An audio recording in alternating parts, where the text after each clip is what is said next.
안녕하세요. 저는 서울에 사는 70대 할머니입니다. 제가 이곳에 사연을 쓰게 될 날이 올 거라고는 생각해 본 적이 없었는데 이런 날이 오고야 말았네요. 오래 살다 보면 별의별 일들을 다 겪는다고 하지만 이런 일까지 겪게 되리라고는 단 한 번도 상상조차 해본 적이 없습니다. 일단은 제 주변에서 이런 일을 겪은 사람은 본 적이 없거든요. 그래서 오늘 이곳에 사연을 쓰게 되었습니다. 지금 다시 생각해도 가끔 꿈 같네요. 저에게 그런 일이 있었다는 게 말입니다. 저는 아들 하나, 딸 하나의 엄마이기도 합니다. 남편은 얼마 전에 지병으로 세상을 뜨고 지금은 혼자 살고 있지만 아들과 딸 두 아이가 효자효녀라서 빈자리가 크게 느껴지지는 않는 것 같아요. 주기적으로 안부를 묻고 들여다봐주고 혹시나 제가 외롭고 힘들어할까봐 신경을 많이 쓰는 아주 착한 아이들이거든요. 그래서 그런지 몰라도 저는 한 번도 가족 문제로 크게 속이 썩어본 적이 없습니다. 다들 알아서 잘했으니까요. 특히 딸아이는 정말 자기 앞가림을 잘하는 아이였거든요. 알아서 공부도 잘했고 취직도 잘했고 좋은 집으로 시집을 가서 지금 아이들도 다들 공부를 잘하고 말이죠. 정말 걱정할 거리를 하나도 만들어주지 않은 착한 딸이죠. 아들도 물론 착하고 걱정거리 만들어주는 아들이 아니기는 했지만 그래도 딸보다는 신경 쓸 것들이 조금 있기는 했습니다. 일단은 미숙아로 태어나서 몸이 정말 약했어요. 언제나 잔병 치레를 했습니다. 제가 없고 병원에 간 적도 한두 번이 아니기도 했고 말이죠. 그래서 언젠가 남편이 정말 진지하게 걱정했던 적도 있기는 해요. 저러다 사람 구실 못하는 거 아니냐고 말이죠. 저는 아들한테 그게 무슨 소리냐며 말도 꺼내지 말라며 그럴 때마다 남편과 언쟁을 높였던 게 기억이 나네요. 아들은 키도 작았고 덩치도 정말 작았습니다.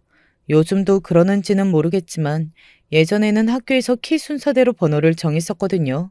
아들은 언제나 1번이었어요. 보통 남자아이가 체구가 그렇게 작으면 학교에서 놀림도 받고 그러면 성격이 소심해지거나 삐뚤어질 법도 한데 태생이 착하고 남에게 싫은 소리를 못하는 아이라 웃으면서 친구들과 잘 지냈다고 들었습니다. 처음에는 아들을 조금 괴롭히던 동급생들도 아들의 그런 밝고 착한 모습에 나중에는 친하게 지냈다고 하고요. 왜 우는 얼굴에 침 못 뱉는다는 말이 있잖아요. 저희 아들에게 그 말이 딱 맞는 말이었습니다. 아들은 인상이 정말 좋은 편이라 언제 어디서든 어른들이나 주변 사람들에게 사람이 참 좋아 보인다는 말을 듣는 편이었어요. 실제로도 성격이 정말 좋고 사람이 좋은 아이이기도 했고 말이죠. 저는 그래서 아들이 마음이 더 쓰였던 것 같아요. 남자아이가 그렇게 작고 약한 것도 마음이 쓰이고 꼭 제가 건강하게 낳아주지 못해서 그런 것 같고 뭐 그런 거 말입니다. 세상 모든 엄마가 그런 생각을 하잖아요. 저의 이런 걱정과는 달리 아들은 언제나 당당하게 잘 지내는 편이기는 했습니다. 공부도 곧 잘했고 그래서 대학도 딸아이만큼은 아니었지만 나름대로 괜찮은 대학에 갔고 그리고 회사도 이름만 대면 알 법한 회사에 다니고 있고 말이죠. 결혼도 했고 자식도 있고 안정적으로 잘 살고 있어요. 그래서 이만하면 내가 걱정했던 거에 비해 아들도 상당히 잘 풀렸다. 나는 자식 복이 정말 많은 사람이다. 이런 생각을 했었습니다. 불과 얼마 전까지만 하더라도 말이죠. 이런 생각을 아예 할 수 없게 되어버린 그 사건에 대해서 그리고 그 사건을 만든 인물에 대해서 오늘은 이야기해 볼까 합니다. 제가 쓰는 사연이지만 그 사람에 대해 이야기를 계속할 것 같으니 어쩌면 제 사연에서 가장 많이 등장할 인물이겠네요. 바로 저희 며느리입니다. 며느리는 아들과 반대되는 사람이었습니다. 어쩌면 아들이 그래서 며느리를 그렇게 좋아했는지도 모르겠네요. 자신에게 없는 모습을 가지고 있는 사람들이 멋있어 보이고 그런 게 다들 있잖아요. 며느리는 여자치고 키도 크고 덩치도 있는 타입이었어요. 지금은 굉장히 살집이 있지만 아들이 결혼하겠다고 데려왔을 당시만 하더라도 날씬했거든요. 그런데도 아들보다 크다고 느꼈으니 말입니다. 원래 기골이 장대한 타입 있잖아요. 살이 막 찌지 않아도 몸 자체가 큰 며느리가 딱 그랬습니다. 이목구비도 시원시원하게 컸거든요. 그래서 딱 보기에 조금 사나워 보인다. 성격이 장난 아닐 것 같다. 뭐 이런 인상을 풍기는 사람이기는 했습니다. 첫인상이 좋기가 힘든 타입이기는 했어요. 물론 저에게 첫인사를 왔을 때도 인상이 막 좋지는 않았습니다. 그런데 남편이 이런 말을 하더군요. 어디 가서 억울할 일 당하면 절대 안 참을 것 같기는 하네. 사실 저는 남편의 그 말에 며느리를 찬성한 거나 다름이 없어요. 아들이 워낙 남에게 싫은 소리를 못하는 성품이라 성인이 되고 나서도 어디 가서 손해만 보고 사는 게 아닐까 늘 걱정했었거든요. 다 큰 아들한테 그런 이야기를 하는 게 너무 유난 같아 보일까봐 말은 하지 못했지만 말입니다. 그런데 절대 손해를 안 볼 것 같고 억울한 일을 당하지 않을 것 같은 모습이라 아, 저런 며느리면 우리 아들에게도 좋겠다. 뭐 그런 생각을 그때는 했던 것 같아요. 그게 잘못된 생각이었다는 걸 지금은 너무나 잘 알고 있지만요. 그리고 당시의 며느리는 성격도 시원시원해 보였어요. 어머니, 이거는 제가 도와드릴게요. 아이고, 힘 좋은 제가 들어야죠. 넉살 좋게 자주 찾아와서는 힘든 일을 도와주기도 하고 성격도 굉장히 좋아 보이기도 했고 말이죠. 그래서 저는 처음 볼 때보다 점점 더 며느리가 마음에 들었습니다. 딸아이도 당시에는 저에게 그렇게 이야기를 했고요. 성격이 되게 시원시원하고 좋아 보이는데? 그렇지. 네 오빠 옆에는 저런 여자가 있는 게 낫겠지. 오빠가 남한테 싫은 소리 잘 못하고 좀 그런 편이니까 아무래도 옆에 저런 사람이 있는 게 좋기는 할 것 같아. 그리고 그거 아니고라도 며느리는 다른 조건들도 빠지는 아이는 아니었습니다. 그렇다고 좋다는 게 아니라 그냥 평범했거든요. 딱히 반대할 만한 요소가 없다는 이야기예요. 그렇게 며느리와 아들은 결혼했습니다. 며느리의 집안, 그러니까 저희 사돈댁 되는 집안 사람들도 다들 하나같이 키도 크고 덩치도 크더라고요. 우리 집 사람들은 대부분 체격이 조금 작은 편이기는 해서 결혼식에 온 지인과 친척들이 다들 한마디씩 했던 게 기억이 나네요. 아이고, 저 집 식구들은 하나같이 다 크네. 나중에 이세 걱정은 없겠어. 며느리가 조금만 살이 오르면 남편 두 배만 하시겠네 그려. 어르신들이 하는 말이라 그냥 웃어 넘겼던 것 같아요. 뭐 그리고 며느리는 당시만 하더라도 운동을 많이 좋아하고 먹는 걸 그렇게 즐기지 않고 그런 타입이었기 때문에 덩치가 엄청나게 커질 거라고 생각을 하지 못했습니다. 오히려 이런 생각을 한 적은 있어요. 원래 남편이 자꾸 마르면 부인들이 엄청나게 살찌는 거에 스트레스 받아 하더라고. 사람들이 맨날 남편 거 다 뺏어 먹냐 그러고 그런다잖아. 딸의 그런 말을 듣고 며느리가 그런 말들로 인해 상처받게 될까봐 그게 더 걱정이었습니다. 그래서 언젠가 한번 며느리에게 이런 말을 했던 적도 있어요. 나는 우리 아들이 먹어도 먹어도 안 찌는 사람이라는 거 잘 알고 있다. 내가 그 아이를 키우면서 그것 때문에 엄청나게 많이 속상했었으니까. 그러니까 너는 그것 때문에 스트레스 많이 안 받아도 된다. 안 먹어서 안 찌는 게 아니라는 건 내가 누구보다 잘 알고 있으니 말이다. 그러니 부담 느끼지 마. 알겠지? 저의 그 말에 며느리는 웃었습니다. 그러고는 이렇게 말했어요. 그래도 한번 찌어보려고요. 약간 도전의식 생기는 사람이라. 호탕하게 웃으며 말하는 며느리를 보고 마음을 놓였던 것 같아요. 그런 문제로 스트레스를 받거나 하지는 않을 것 같은 모습이었거든요. 그래서 정말 안심했었습니다. 그리고 실제로 결혼하고 얼마 지나지 않아서는 아들이 살이 제법 올랐어요. 그래서 제가 그 비법을 궁금해했던 적도 있었습니다. 제가 아무리 노력해도 찌어지지 않던 살이 오르는 게 신기해서 말이죠. 그냥 맛있는 거 많이 먹으러 다니고 둘이서 운동 열심히 해요. 그 말을 듣고 안심도 했지만 내심 서운하기도 했어요. 내가 그렇게 찌우게 하려고 공을 들였을 때는 찌지 않던 살이 결혼하자마자 자기 마누라에 의해서 찌워진다는 게 엄마로서 조금은 섭섭한 마음이 들기는 하더라고요. 하지만 그보다 앞선 마음은 다행이라는 것이었습니다. 아들이 잘 살고 있다는 증거잖아요. 요즘 아들 얼굴 좋아 보이더라. 며느리 잘 얻은 것 같아. 식장에서는 긴가민가 있는데 요즘 볼 때마다 얼굴이 좋다고 느껴지는 거 보면 말이야. 다들 며느리를 잘 얻은 것 같다고 했고 말이죠. 그래서 며느리에게 고마운 마음이 더 컸던 것 같아요. 물론 좋은 것만 있었던 건 아니었습니다. 며느리는 말을 좀 툭툭 뱉는 사람이었거든요.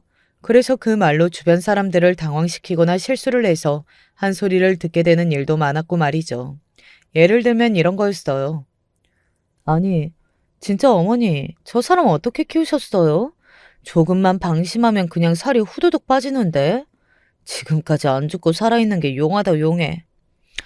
옷을 잘 입혀놓으면 뭐해. 마르니까 태도 하나도 안 나고 거지 같은데. 그런 말을 아무렇지 않게 뱉었거든요. 그래서 제가 언젠가 한 번은 주의를 줬던 적도 있었습니다. 말 그렇게 하지 말라고 말이죠. 말 한마디로 청년빚을 갚는다는 말이 왜 있겠니? 그만큼 언행을 바르게 하는 게 중요하다는 거 아니겠어? 너는 아무렇지 않게 하는 말이라도 남한테는 그 말이 상처가 될 수도 있고, 그리고 누가 남편한테 그렇게 이야기를 해. 그런 거 다른 사람들이 들으면 너만 욕먹는다. 그러니까 주의를 좀 해. 라고 말입니다. 며느리는 그런 제 말을 그다지 탐탁치 않게 듣는 것 같기는 했지만 그래도 어른이 하는 말이고 게다가 본인이 잘하는 건 아니라는 걸 알고 있으니 그냥 아무 말하지 않고 수긍하는 듯 했어요. 저는 그때마다 며느리가 다 잘 알아들었다고 생각했었습니다. 결과적으로 보면 전혀 아니었지만 말이죠. 그런 며느리가 실은 좋은 사람이 아니고 난폭한 사람일 수도 있겠다는 생각을 처음 하게 된 건 며느리가 아이를 가졌을 때 일이었어요. 며느리는 임신 기간을 꽤 유난스럽게 보낸 임산부였습니다.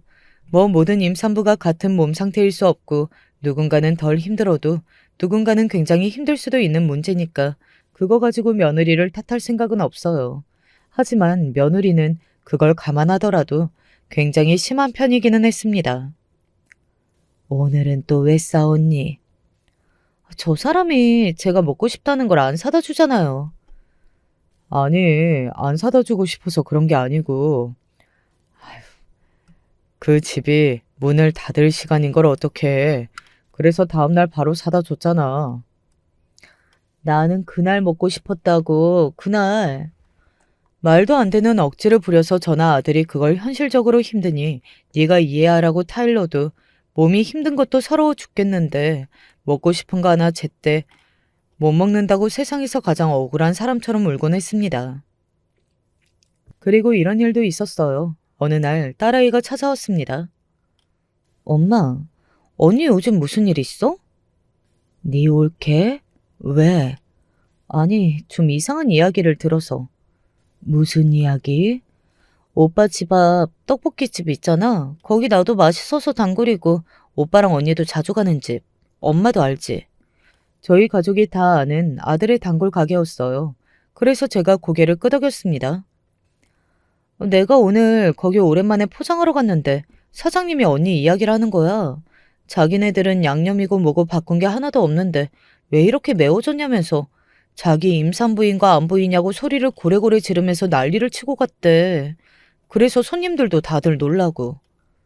뭐? 언제? 한 3일 전에?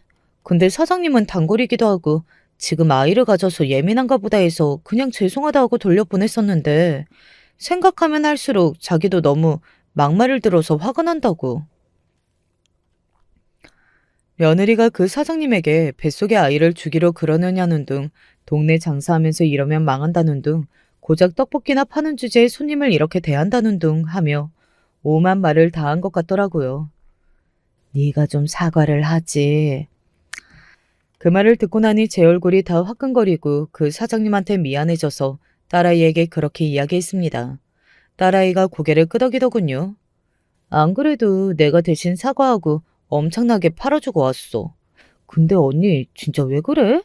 그 정도면 정말 정신적으로 무슨 문제가 있는 거 아니야?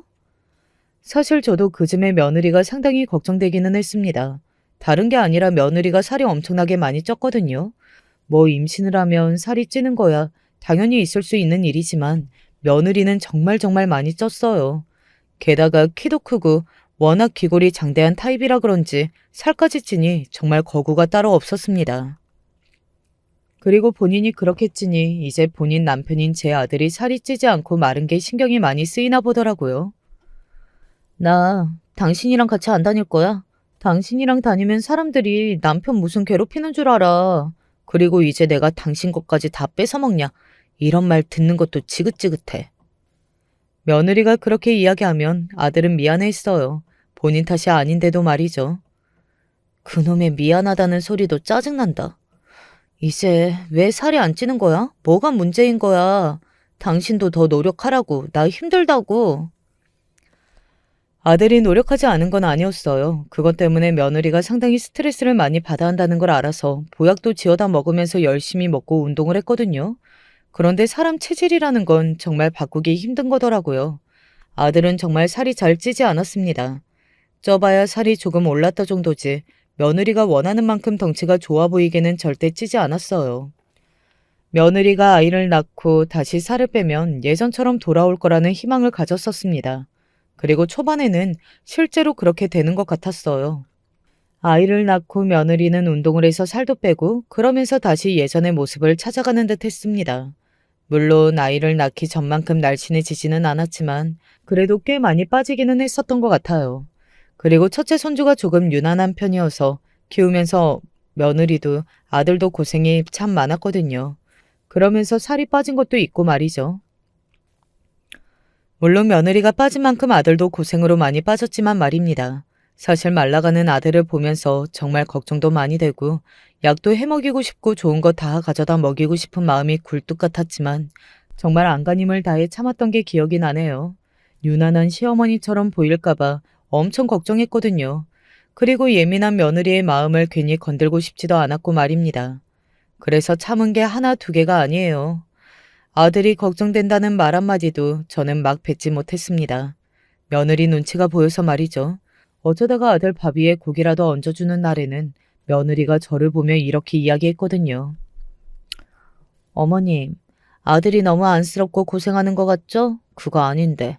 저렇게 마르니까 사람들이 다들 그런 줄 알아서 제가 너무 억울해요. 그런 말을 하면 아들은 아무 대답도 없이 허허 웃고만 있지. 제가 거기서 뭘 더 할 수 있었겠어요. 그냥 언제나 딸아이가 했던 말처럼 내 아들이 아니다 하고 생각하고 사는 수밖에요. 물론 그게 쉬운 일은 아니었지만요.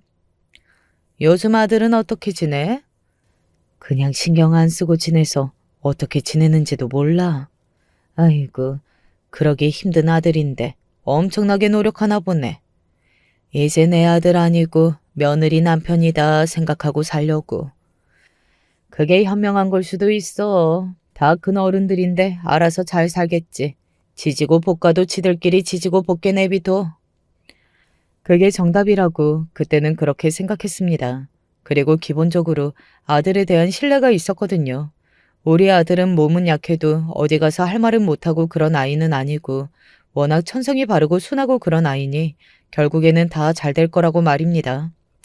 그리고 실제로 그 이후로는 며느리가 둘째 아이를 가질 때까지 별 문제가 없었습니다. 가끔 만나는 아들네 부부는 그전과 같은 모습이었고 말이죠. 어머니, 저 둘째 가졌어요. 그런데 그 말은 조금 겁이 나기는 하더군요. 첫째 손주를 가졌을 때 저도 아들도 워낙 마음고생이 많았고 며느리가 어떻게 행동했는지를 다들 아니까 일단 겁부터 나더라고요. 하지만 둘째 때는 첫째 때보다 수월하게 넘어가기는 했습니다. 며느리도 히스테리를 그전만큼 많이 부리지 않았고 그리고 살도 덜 쪘어요. 그래서 정말 안심했던 기억이 있네요. 하지만 며느리는 둘째를 가지고 나서 찐 살은 빠지지 않았습니다. 본인이 빼지 않은 건지 아니면 빼려고 노력해도 빠지지 않은 건지는 모르겠지만 살이 빠지지 않고 서서히 조금씩 찌기만 했어요. 사실 살이 찌는 게 무슨 잘못이겠어요. 건강에 별 문제만 없다면 저는 그걸로 며느리에게 뭐라 말할 생각은 정말 단 하나도 없었습니다. 그건 잘못이 아니니까. 하지만 며느리는 본인이 살이 찌면 찔수록 남편인 제 아들을 타박하는 것 같았어요. 아들이 저에게 그런 말을 하는 사람이 아니라서 제가 자세하게 알 수는 없었지만 말입니다. 일단 두 사람은 어느 순간부터 함께 다니지 않은 것 같았어요. 아마 같이 다니면 워낙 비교하는 말들을 듣게 되니 며느리가 그렇게 하자고 한 걸로 생각합니다. 그리고 같이 올 때도 떨어져서 오고 그러더군요. 그래서 제가 한마디를 했던 것 같아요. 누가 보면 남인 줄 알겠다. 너희는 뭐 그렇게 늘 떨어져서 오니? 제가 그렇게 말을 하면 며느리는 짜증을 냈어요. 그건 제 잘못이 아니라 어머니 아들 잘못이죠. 저렇게 말라서 매번 제가 안 좋은 소리를 들으니까. 사실 그런 것도 한두 번이지. 계속 들으면 저도 엄청 스트레스 많이 받고 짜증이 나거든요. 며느리의 처지가 이해가 안 가는 건 아니었습니다. 당연히 그럴 수 있다고 스트레스 받을 만한 상황이기는 했어요. 그리고 며느리 말처럼 한두 번도 아니고 보는 사람마다 그런 소리를 하면 당연히 쌓일 수밖에 없는 거고 말이죠. 하지만 그렇다고 그게 아들이 잘못한 일은 또 아니잖아요. 네가 화나는 이유도 충분히 알겠고 그럴 만한 상황이라는 것도 알겠는데 그게 잘못은 또 아니잖니. 어쩌겠니? 살이 안 찌는 걸. 아니, 대체 왜 안 찌느냐고요? 속이 터져 죽겠다니까요? 내가 이야기했잖니. 내가 제 어릴 때부터 온갖 짓을 다 해봐도 안 찐다고. 며느리는 답답한 듯 가슴을 퍽퍽 치더니 이런 말을 했습니다. 순간 저는 제 귀를 의심했어요. 아니 진짜 뭐 저렇게 태어난 건지 모르겠네. 어디 가면 없어 보인다는 소리나 듣고 어머니는 대체 저 사람 가지셨을 때 뭘 하신 거예요? 굉장히 날카로운 말투로 그렇게 이야기하더군요. 마치 제가 죄를 저질렀다는 투였습니다. 순간 저는 굉장히 놀랐고 또 무슨 말을 어떻게 해야 할지 알 수 없어서 어버버거리고 있었는데 그 말을 들은 건 저뿐만이 아니었어요. 그 말을 함께 들은 사람이 나섰습니다. 언니, 무슨 말을 그렇게 해요? 바로 딸이었어요. 원래 딸아이도 자기 올케한테 싫은 소리 한 번 안 했던 아이였습니다. 그 분식집 사건도 며느리는 모르게 그냥 저희끼리 넘어갔고 말이죠. 괜히 간섭한다는 소리를 듣는 걸 정말 싫어하는 애였거든요. 딸아이의 그 말에 며느리가 굉장히 당황하기는 했던 것 같아요. 일절 그런 소리를 하지 않던 딸아이가 그런 말을 하니 말입니다. 아니, 아가씨, 저는 그 말이 아니고. 그 말이 아닌 게 아니잖아요. 아무리 가족이라고 해도 되는 말이 있고 아닌 게 있는 건데. 언니, 우리 엄마를 너무 편하게 보다 못해 무슨 자기 밑으로 보고 있는 것 같이 말을 하는 거. 나 더는 못 보겠어요. 제가 언제 또 밑으로 봤다고 그래요? 아니에요. 그게 아니고서야 어떻게 시어머니한테 아들 가졌을 때 어떻게 했길래 남편이 저러냐고 말을 해요? 그것도 농담도 아니고 그런 말투로? 딸아이가 세게 나가자 며느리는 아무 말도 하지 못했습니다. 며느리는 딸아이를 대단하다고 생각하고 있었거든요. 늘 저에게도 아가씨는 멋지다. 어쩌면 저렇게 똑똑하고 자기 할 일을 다 잘하고 그러는지 모르겠다 하면서 말이죠. 뭐 실제로 딸아이는 대단하기도 했습니다. 제가 봐도 제 딸이지만 어떻게 저러나 싶을 만큼 말이죠. 죄송해요. 아니, 저한테 사과하실 건 아니고, 그리고 사과 듣자고 따진 것도 아니고, 그냥 가족끼리 더 배려해야 하는 부분도 있는 거니까, 앞으로는 말할 때 조금 조심해달라는 말이었어요. 오랜만에 모였는데 이게 뭐예요? 싫은 소리나 하고. 그날은 그 정도로 마무리가 되었습니다. 그리고 한동안은 며느리는 제 앞에서는 언행을 조심했던 것 같기는 해요. 물론 아들과는 어떻게 지내고 있는 건지 저는 알 수 없었지만 말입니다. 그래서 걱정스러운 마음에 아들에게 한번 물어봤던 적이 있기는 합니다. 너한테 막 하거나 하지는 않니? 그럴 때가 없지는 않은데 저는 괜찮아요. 그럴 때면 아들은 사람 좋은 얼굴하고 웃음 남겼어요. 사실 아들의 성격을 누구보다 잘 알고 있기도 했고 또 어지간해서는 안 좋은 소리 할 아이가 아니었기 때문에 그 말에 안심이 되지는 않았던 것 같습니다. 그리고 그때까지만 하더라도 그 지경은 아니었던 것 같기는 하거든요. 그 지경이 된 건 아이들이 크고 집을 떠나면서부터였던 것 같기는 합니다.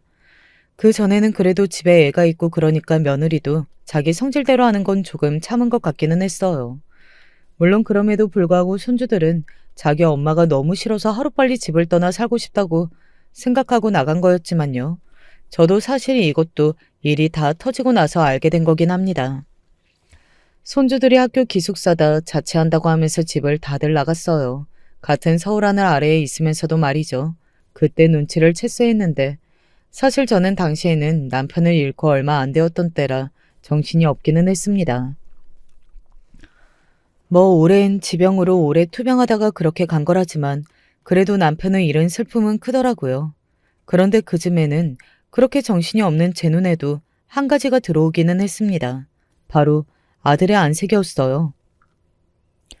너 요즘 얼굴이 왜 이렇게 안 좋니?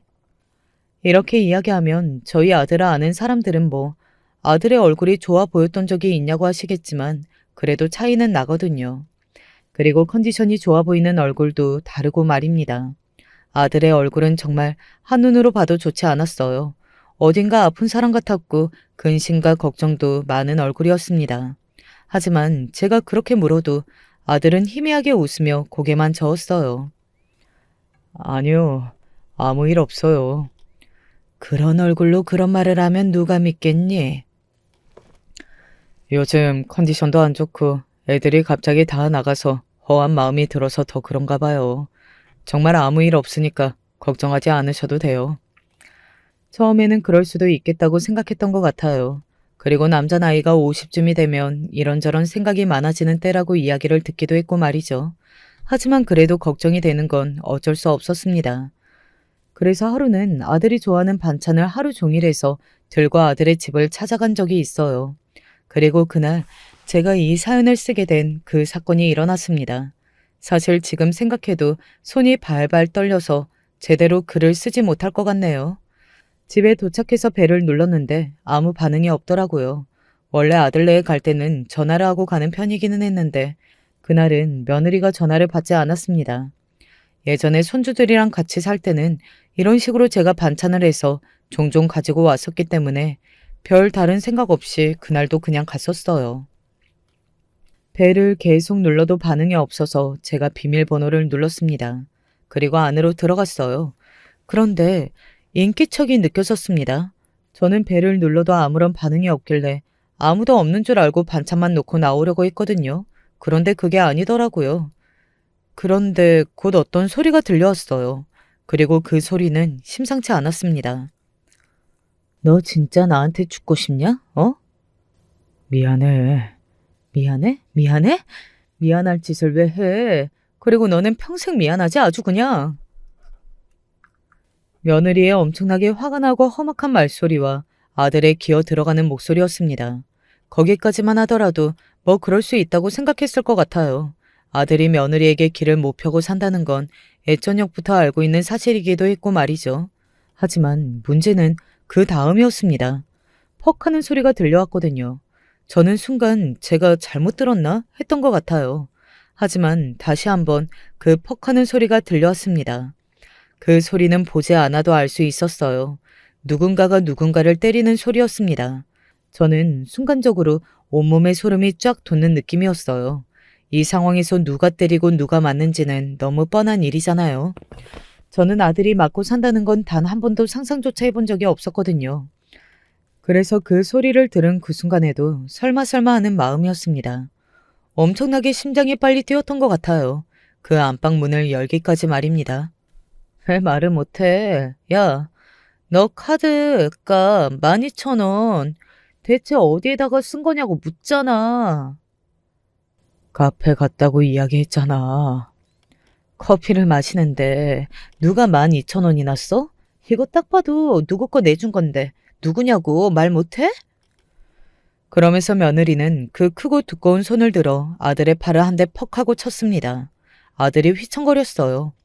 당시에 며느리는 100kg가 조금 안 되는 몸이었고 아들은 50kg가 좀 넘었거든요. 그러니까 말 그대로 정말 2배였습니다. 친구랑 마셨다니까. 네가 커피 마실 친구가 어디 있어? 여자지? 여자지? 아니라고. 너 나 속으로 뚱뚱하다고 무시하고 있지. 그리고 어디서 날씬한 년 만나고 있지? 내가 모를 줄 알아? 아니야, 아니라니까 여보. 일단 진정부터 하고. 내가 진정하게 생겼어? 며느리는 그렇게 소리를 지르면서 그 엄청난 손을 다시 한번 하늘 위로 올렸습니다. 그 각도면 정말 온 힘을 다해 아들을 때릴 태세였어요. 저는 저도 모르게 소리를 질렀습니다. 그 소리는 정말 저도 모르게 나온 소리였어요. 이 미친년이 당장 그만두지 못해! 뭐 하는 짓이야? 아들과 며느리가 동시에 저를 바라봤습니다. 둘 다 제가 보고 있었던 건 꿈에도 몰랐던 건지 기암하더군요. 특히 며느리가 정말 많이 놀랐던 것 같습니다. 소리를 빽하고 지르더군요. 연락도 없이 오시면 어떡해요? 왜 그런 거 있잖아요. 잘못했다는 걸 들켜서 되려 화를 버럭 내는 며느리의 태도가 딱 그랬던 것 같습니다. 본인이 잘못한 걸 알고 있고 본인도 그걸 들켜서 큰일 났다 싶기는 하지만 오히려 그래서 본인이 적반하장으로 나오는 거 말입니다. 너 지금 나한테 소리 질렀냐? 어?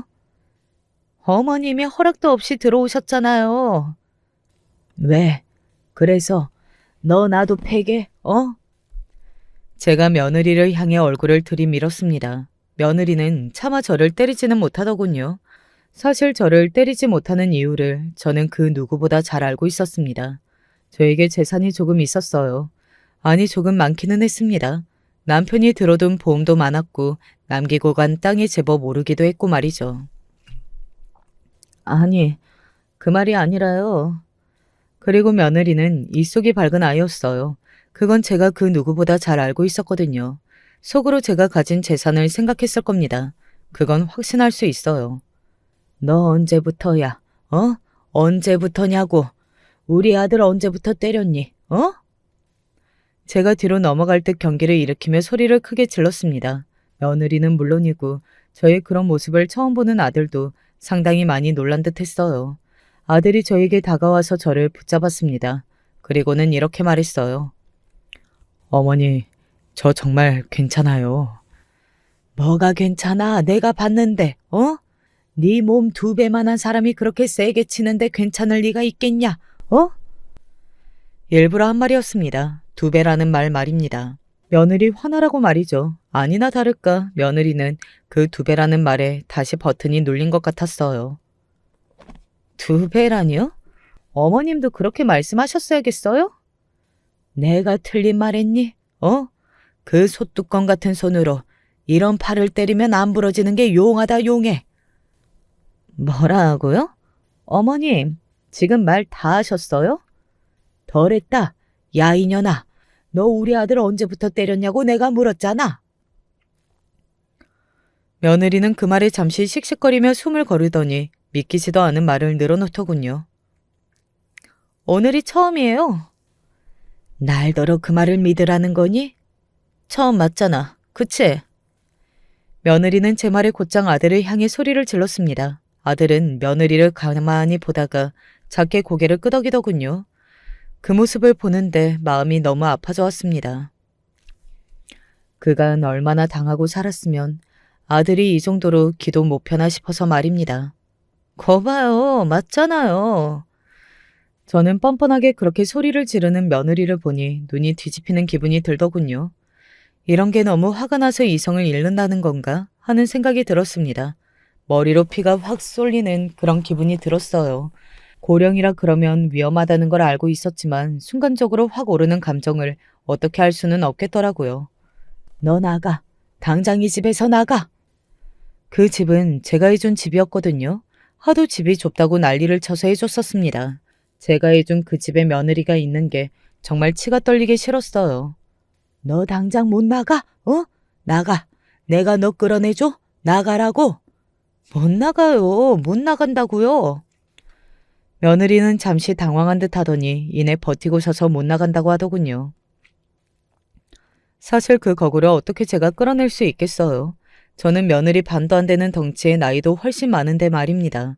제가 그런 며느리를 가만 보다가 휴대폰을 꺼냈어요. 며느리는 뭘 하려고 그러냐는 듯 저를 빤히 바라보더군요. 그리고 저는 그런 며느리를 보라는 듯 111을 눌렀습니다. 며느리가 엄청나게 당황하는 게 보이더군요. 지금 뭐 하시는 거예요? 뭐 하긴 신고한다. 왜? 어머니, 제정신이세요? 내 아들이 그렇게 맞는 걸 봤는데 내가 지금 제정신이게 생겼니? 내가 너 오늘 폭행죄로 경찰에 신고하고 만다. 어? 며느리는 너무 놀랐는지 우다다 제 쪽으로 걸어와서는 제 휴대폰을 뺏어 던졌습니다. 얼마나 세게 던졌는지 휴대폰 액정이 부러지는 게 보였어요. 그리고 며느리가 저에게 우다다 달려올 때 순간적으로 저도 때리려는 건 줄 알고 엄청나게 놀랐었습니다.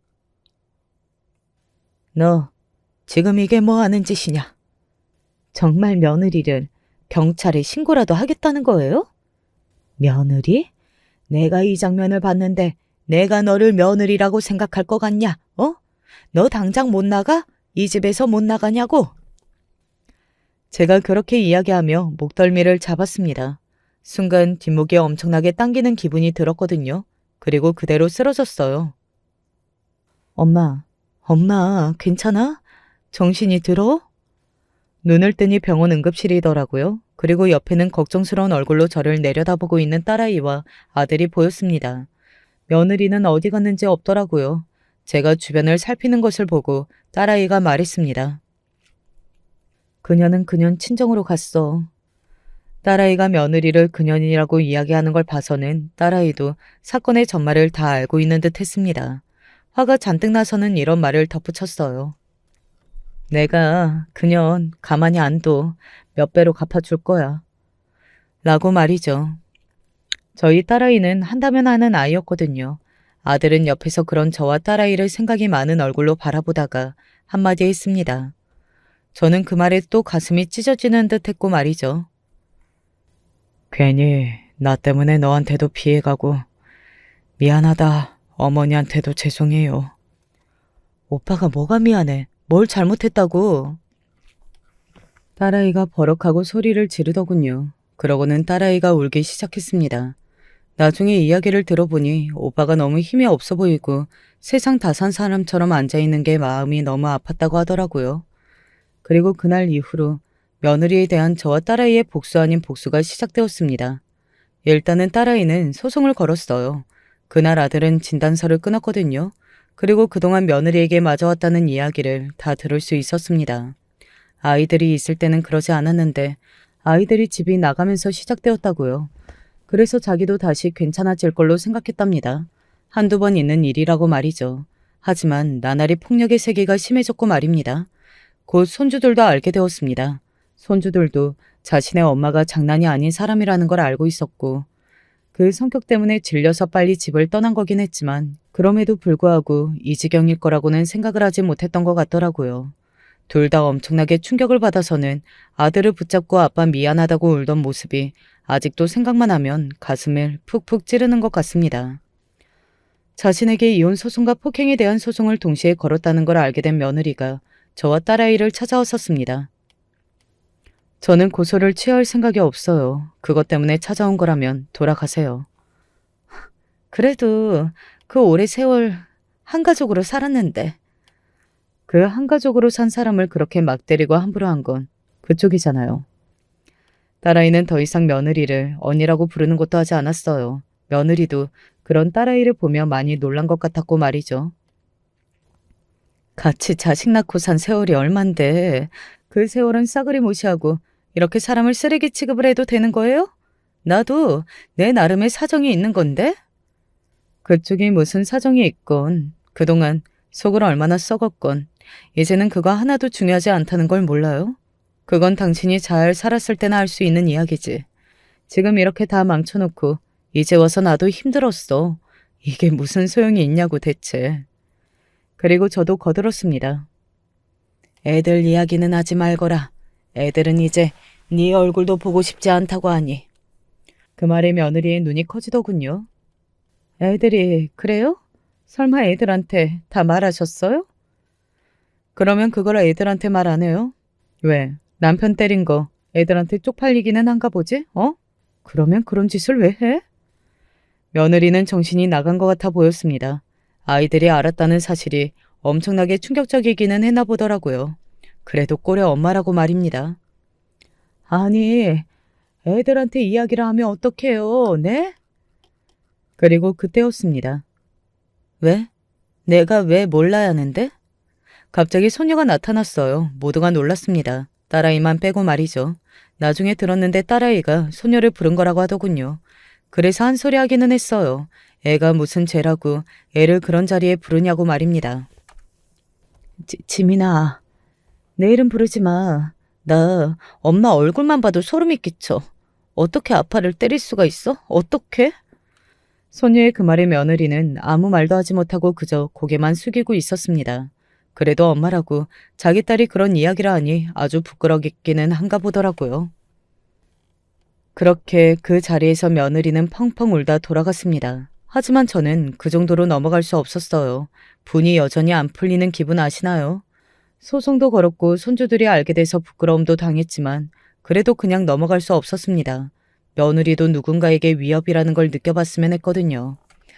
그래서 심부름센터를 고용했어요. 뭐 며느리를 때려주세요. 이런 건 절대 아니었고요. 겁을 주라고 부탁했습니다. 예를 들어 이런 거 있잖아요. 밤늦게 누군가가 나를 따라오는 것 같은 기분이 들어서 무섭다거나 갑자기 앞에 덩치 큰 남자가 나타나서 위협적인 말과 행동들을 한다거나 그런 거 말입니다. 자신보다 훨씬 더 덩치가 큰 사람이 그런 행동을 하면 얼마나 무섭고 위축이 되는지 며느리도 경험해봤으면 했거든요. 그리고 그 효과는 생각보다 컸어요. 며느리가 길가에서 쓰러졌다고 하더군요. 별로 뭘 하지도 않았어요. 그냥 쫓아가다가 앞에 나타나서 어이 아줌마라고 한마디 했을 뿐인데 자지러지던데요. 본인은 그렇게 본인보다 덩치 큰 사람을 자지러질 정도로 무서워하면서 어떻게 자신은 아무렇지 않게 우리 아들을 그렇게 때릴 수 있었던 건지 저는 지금 생각만 해도 이해도 용서도 되지 않은 것 같아요. 그러고 다음에 만날 때 며느리는 그전보다 살이 빠져 있었습니다. 그렇게 못 빼던 살이 말이죠. 마음고생을 심하게 하고 있는 것 같아 보이기는 했어요. 그래도 불쌍하다거나 하지는 않았습니다. 저는 이미 아들 몸에 든 멍들을 다 본 이후였으니까요. 저 정말 요즘 많이 힘든데 그냥 용서해 주시면 안 돼요? 내 아들이 설사 그러고 싶다고 해도 안 된다. 그럴 생각 본인도 없지만. 아들은 며느리의 얼굴을 보는 것조차 힘들어하고 있었거든요. 며느리는 몇 번이고 아들과 아이들을 만나서 사죄하고 싶다고 했지만 모두 거절했습니다. 그리고 며느리의 친정에서도 며느리가 저희 아들을 때려서 이사단이 났다는 것을 결국은 알게 된 것 같더라고요. 사돈댁 식구들도 고개를 못 들고 다닌다는 이야기를 들을 수 있었습니다. 동네에 남편 때린 여자로 소문이 파다하게 났다는 소식을 들었어요. 게다가 그 집 식구들이 원래 동네에서 덩치도 크고 목소리도 크고 그런 걸로 이미 유명했던 집이라 그런지 사람들이 그럴 줄 알았다는 둥, 저 집은 저 위협적인 덩치로 사람을 때리고 다니냐는 둥 하는 말들을 들을 수밖에 없었고 말이죠. 결국 사돈댁이 30년 넘게 살았던 그 동네를 떠나게 되었다는 이야기를 전해 들을 수 있었습니다. 그게 무슨 불효냔 말입니다. 부모님이 평생 살던 동네를 떠나게 만드는 자식이라니 말이죠. 그것도 쪽팔림과 수치심으로 말입니다. 당연히 며느리는 이혼 소송에서 졌습니다. 재산 분할을 하기는 해줬지만 아들이 그동안 며느리로부터 받아온 폭행들이 다 인정이 되어서 상당 부분 위자료와 피해보상금으로 돌려받을 수 있었어요. 그리고 제가 사줬던 그 집을 팔고 아들은 저희 집으로 돌아왔고 말이죠. 며느리는 자기 친정에서 쫓겨났다고 했습니다. 뭐 집을 사주고 다른 곳에서 살게 한다는데 그게 사실상 쫓아낸 거나 다름없는 걸로 생각해요. 밤마다 엄마 외롭다고 미안하다고 용서해달라고 자기 자식들에게 전화해야 되는 통에 손주들이 전화번호까지 바꿨다고 하더군요.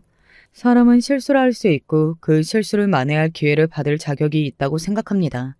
하지만 자신의 힘을 이용해서 무력으로 남을 폭행하는 행위는 거기에 포함되지 않는다고 생각해요. 게다가 남도 아니고 평생을 함께 사랑하며 보듬고 아껴야 하는 가족에게라면 더더욱 말입니다. 며느리는 아마 평생을 후회하게 될 겁니다.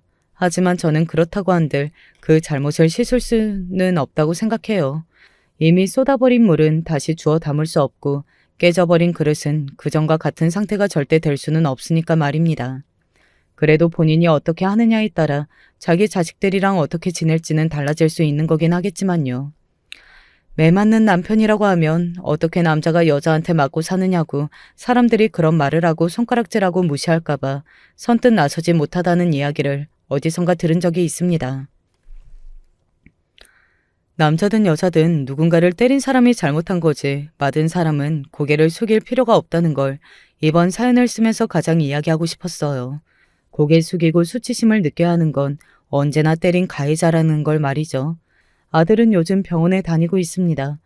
몸이 아파서가 아니고 정신적으로 안정이 조금 필요한 것 같아서 상담받으러 다니고 있어요.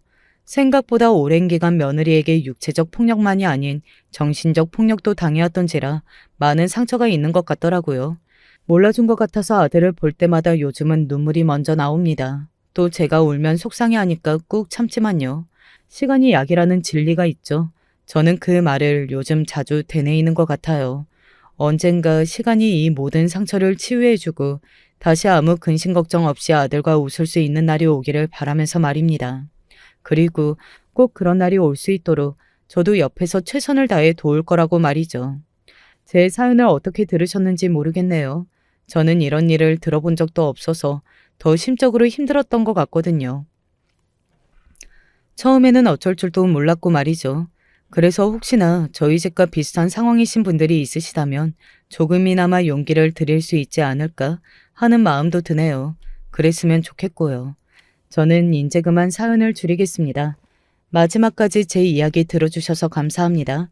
부디 우리 가족이 빨리 평화를 찾을 수 있기를 바라주세요. 여러분들의 가정에는 언제나 행복하고 평화만 있기를 저도 바랄게요. 늘 건강하세요. 안녕하세요. 시골에서 유튜브로 사연 듣는 농사꾼입니다. 최근 제게 너무 충격적인 일이 일어났는데 꼭 여러분들에게 알리고 싶어 사연을 보냅니다. 끝까지 들어주시고 마음으로 응원 부탁드려요. 먼저 제 또래 놈들은 다들 일찍이 서울에 가겠다고 난리를 쳤는데 저는 고즈넉한 시골이 참 좋았습니다. 무엇보다도 사랑하는 부모님이 있었고 동생들이 있었으니까요. 사남매의 장남이었던 저는 초등학생 시절부터 동생들 똥기저귀를 갈아주고 부모님을 도와서 농사 일손을 돕고는 했습니다. 하지만 한 번도 그게 짜증났다거나 한 적은 없었습니다. 물론 일은 힘들었지만 일을 하고 나서 비슷한 나이대의 친구들과 흙먼지 일으키며 달릴 때의 자유로움도 좋았고 여름이 되면 동네 슈퍼 할아버지한테 큰 수박 한 통을 얻어서는 친구들과 함께 냇가로 가서 시원하게 물에 띄우면서 식히다가 쪼개 먹는 재미도 너무 좋았습니다. 나는 앞으로도 계속 시골에서 살 거야. 하여간 참 특이하다 특이해. 그런 저를 친구들은 이해하지 못했습니다. 물론 저와 같이 어울려서 그렇게 놀고 하는 것은 좋아했지만 아무도 공감하지 못했죠. 뭐 시골에 할 게 없는 것은 맞습니다. 아시겠지만 도시와는 다르게 놀 곳도 별로 없고 심지어 어른이 돼서는 먹고 살 만한 일자리도 없었죠. 그렇기에 저희 동네도 점점 해가 지날수록 주민들이 빠져나가는 추세였습니다. 하지만 저는 그럴수록 제가 살아온 시골에 대한 애착이 더욱 커졌어요. 저는 나중에 어른이 돼서도 엄마랑 아빠랑 같이 과수원하면서 오래오래 살 거예요. 그게 무슨 소리니? 커서는 서울로 가야지. 이 좁은 시골에서는 장가도 못 가고 살아 이놈아. 어린 나이였지만 마치 다짐이라도 하듯 부모님에게 저런 말들을 했습니다. 그리고 그 말을 지켰습니다. 성인이 되고 나서 한 동네에서 나고 자란 다른 친구들은 다들 못해도 근처 도시급 지방으로 나가거나 혹은 서울로 나가거나 하며 각자의 일자리를 찾았지만 저는 그런 곳에는 놀러 가지도 않고 오로지 고향에서만 못 박힌 듯 살았습니다. 심지어는 동생들도 나이가 참에 따라서 점점 집을 떠나고 연락 한번 닿기 힘든 지경까지 되었으나 오로지 저만이 그곳에서 부모님과 함께였습니다. 부모님은 그런 저를 대견해하기도 했지만 한편으로는 걱정하기도 했습니다. 이렇게 우리 옆에서 일 돕고 그러는 건 좋은데 너는 정말 과수원 일이 하고 싶은 거니? 동생들 따라서 서울에 가는 것도 괜찮을 것 같은데 꼭 엄마 때문에 이러는 것 같아 마음이 안 좋구나. 저는 지금 일에 충분히 만족해요. 별로 서울에 가서 살고 싶진 않아요. 지금처럼 어머니 돕고 아버지랑 일하는 게 좋아요. 제가 강경하게 이야기하니 부모님도 별 말씀은 안 하셨지만 아마 부모님은 그러면서도 내심 제가 더 늦기 전에는 서울에 갈 줄 알았던 것 같습니다. 하지만 한 해 한 해 서울은커녕 그저 우직하게 과수원 일만 하는 저를 보고 부모님은 가끔 지금도 서울에 갈 생각은 없니? 우리 동네는 너 또래 젊은 처자도 없는데 라며 걱정하기는 했지만 사실 저는 결혼 생각 자체가 없었습니다. 부모님 말대로 제 또래의 여자가 없는 것도 없는 거였지만 설사 있다고 해도 그 여자들은 눈이 없겠습니까? 하도 어릴 때부터 일을 도와서 새까만 피부, 그렇다고 변변찮은 연애를 해본 적도 없어서 여자 마음도 잘 모르고 제가 여자라도 저 같은 남자를 만나지는 않을 겁니다. 다행히도 저는 그런 스스로에 대해서 잘 알고 있었기에 괜한 짓이라도 해가면서 여자를 만난다거나 하지는 않았습니다. 옆 동네에 네 친구가 이번에 베트남에서 아내를 얻었다더라. 아, 그 베트남 여자요? 만나봤는데 나이가 너무 어리던데요. 전 싫어요. 솔직히 꼴불견 아니에요? 나이가 막 40, 50, 60 되는 남자들이 돈으로 사서 하나같이 20대랑 결혼한다는 게 솔직히 딸뻘, 손주뻘 되는 여자랑 결혼하려고 그렇게까지 하는 게 이해가 되질 않아요. 그런데 부모님은 제가 30대를 넘어 40이 다 되어가자 점점 주변에 결혼한 사람들에 대한 이야기를 하기 시작했습니다. 시골이다 보니까 베트남 같은 동남아에서 외국 여자와 결혼하는 남자들이 꽤 있었거든요. 정말 사랑해서 하는 결혼이면 누가 뭐라고 하겠습니까? 허나 저는 싫었습니다. 너도 외국에서 신부감을 얻어보는 건 어떠니? 엄만 네가 이러고 있는 게 싫은데 장가도 들고 아이도 낳아야 사람 구실하며 사는 거지. 언제는 부모님이 제게 사람 구실이라는 말까지 하셨습니다. 네, 저희 부모님은 결혼을 중요시하는 분들이셨고 그 신부가 외국인인지 혹은 돈을 주고 사온 신부인지는 별로 신경 쓰지 않았습니다. 그래서 저에게도 종종 외국에서 신부를 찾아보는 게 어떠냐며 이야기를 했습니다. 게다가 다른 동생들은 빠르면 20대 중반, 늦어도 30대 초반에는 다 결혼을 했기에 부모님 입장에서는 장남인 제가 부록을 앞두는 순간까지 결혼은커녕 만나는 여자 하나 없는 게 신경이 쓰였겠죠.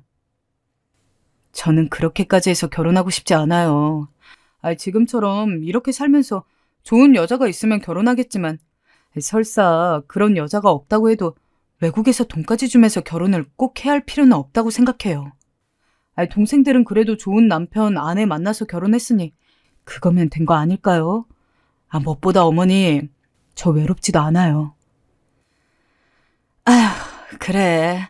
네 생각이 뭐 전 그렇다면 우리가 강요할 순 없지만 알겠다. 그나마 제가 완강히 거부하니 부모님도 잠잠하시더라고요. 부모님 소원 하나 못 들어드리는 게 자식으로서 마음이 아프기는 했지만 일부러 모른 척하고 열심히 일만 했습니다. 어떤 일이든 그렇지만 과수원 일도 매번 정해져 있는 루틴이 있습니다. 그래서 몇 해 정도 고생해보고 나면 그 뒤에는 어느 정도 숙련이 돼서 쉽게 대처할 수가 있습니다. 저도 처음에는 부모님 따라서 과수원 일 하는 게 좋은 것과는 별개로 너무 어려워서 내가 나중에 부모님에게 이 과수원을 물려받아서 일을 할 수 있을까? 라는 생각이 들었었는데 그걸 매년 거듭하면서 나이를 먹으니까 이제 사실상 과수원 관리는 제가 도맡게 되었죠. 부모님도 나이가 있으셨고 제가 과수원을 관리할 만한 능력을 갖추었으니까요. 그리고 그때는 아마 수학철이었을 겁니다. 저희 집 과수원 규모가 크다 보니까 수학철이 가장 바빴어요. 그래서 저로는 일손이 모자라서 동네에서 일할 수 있을 만한 분들을 도움을 받아 품삯을 드리면서 수학을 했습니다. 이번에도 마찬가지로 수학을 도와줄 만한 사람들을 구했는데 사실 맨날 보던 얼굴들이 또 오고 또 오고 하다 보니 매년 별다를 거 없었어요. 그런데 그때는 처음 보는 여자가 인부로 등록을 했더라고요. 동네가 작다 보니 거기 사는 사람들은 다 알고 있었는데 낯선 것을 보니 아마 근처 다른 동네에서 사는 사람인 것 같았습니다. 안녕하세요. 처음 뵙겠습니다. 이런 일은 전혀 안 해봤을 것 같은 얼굴로 화사하게 웃는데 솔직히 이런 말 하기는 그렇지만 처음에는 일은 제대로 할 수 있을까? 하고 의심했습니다. 하지만 그런 제 의심이 무색하도록 손끝도 야무지고 좀 쉬었다 하라는 말에도 이것만 마저 하고 쉴게요. 라며 그 누구보다 열심히 일했습니다. 자연히 눈이 갈 수밖에 없었죠. 실수하는 게 있으면 짚어주려고 해도 저랑 몇 년 일해온 사람들보다도 훨씬 더 실력이 좋았습니다. 혹시 가족이 과수원 일이라도 하나요? 과수원은 아니고 농사는 하고 있어요. 아, 그냥 일을 너무 잘하셔서요. 어쨌든 잘해주셔서 감사합니다. 게다가 대화를 직접 해보니 성격도 좋아 보이고 무엇보다도 참 싹싹했습니다. 마침 나이 차이도 한 3살 정도밖에 안 나는 데다가 제가 평생 동안 해온 과수원 일까지 잘하니 솔직한 말로 저도 모르게 호감이 가더군요. 그래서 내심 이 수학철이 조금 오래 가기를 빌었습니다. 그러나 야속하게도 시간은 빨리 흐르고 헤어질 때가 되니 내년에도 같이 일할 수 있으려나? 하고 생각하며 전전긍긍했습니다. 근데 여자가 저한테 먼저 다가오더니 혹시 괜찮은 일 있으면 또 불러주세요. 라며 연락처를 주더라고요. 생각해보면 이때부터 첫 단추가 잘못 깨인 것이었죠. 멍청하게도 저는 연락처를 받고 이게 기회겠구나 싶었습니다. 그래서 같이 읍내에서 과수원 일에 살 물건을 골라달라는 핑계를 대면서 여자에게 연락을 했습니다. 그 연락 하나도 몇 달을 질질 끌었는지 모르겠습니다. 게다가 솔직히 그런 핑계를 준비하면서도 제 스스로도 너무 어처구니 없는 이야기임을 알기에 혹시 제 검은 속내를 알아채고 수락을 안 하면 어떡하나 싶어서 걱정했는데 다행히 승낙을 해줬어요. 그런 설렘은 태어나서 처음이었어요. 엄마, 저 옷 어때요? 옷 괜찮은 것 같은데? 뭔 약속이라도 있니? 그건 아니고, 엄마, 저 읍내 나갔다 올게요. 늘 손에 잡히는 대로 주워서 옷을 입었던 제가 그때는 한평생 처음으로 부모님에게 옷이 어떠냐고 묻기까지 했습니다. 그것도 모자라서 최대한 잘 보이려고 읍내에 나가서는 새 옷까지 샀습니다. 전날 밤에는 잠이 안 와가지고 새벽 6시쯤 돼서야 간신히 잠이 들기도 했죠.